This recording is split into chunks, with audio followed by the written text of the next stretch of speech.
Unit 10, News Watch, May 17th.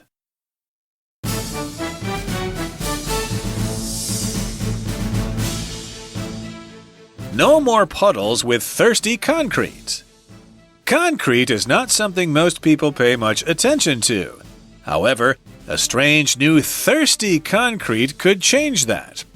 Top Mix Permeable Concrete, created by a British company, is a super absorbent surface covering that lets water seep through it rather than accumulate on the surface. It was invented in an attempt to combat flooding, but it also helps get rid of puddles on bike paths and racetracks. The special concrete allows water to drain through a system of large pebbles into a loose layer of rubble, then permeating into a bottom layer of soil. Embedded drainage channels further increase the amount of water the concrete can absorb. The company claims that the concrete is able to prevent flash flooding, and that the stored water underneath will also help cool the ground when it's particularly hot outside. However, the concrete does have some disadvantages. For example, in areas where the weather gets too cold, the concrete may suffer damage if the water below freezes and cracks the surface. Oysters to return to New York Harbor.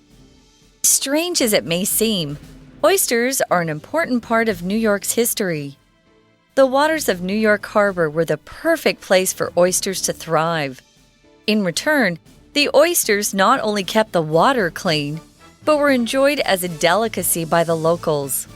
However, hundreds of years of sewage, pollution, and dredging have contributed to the complete disappearance of oysters in the harbor.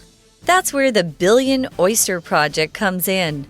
Its goal is to put 1 billion live oysters back into New York Harbor by 2030, in hopes that this will restore the harbor's health. The project involves cleaning up discarded oyster shells from participating restaurants, throwing them into the water in piles, and then seeding them with oyster larvae. These new oysters won't be edible, though, as the water in the harbor is too contaminated. Thus, the Billion Oyster Project is more about education, environmental awareness, and the health of New York Harbor.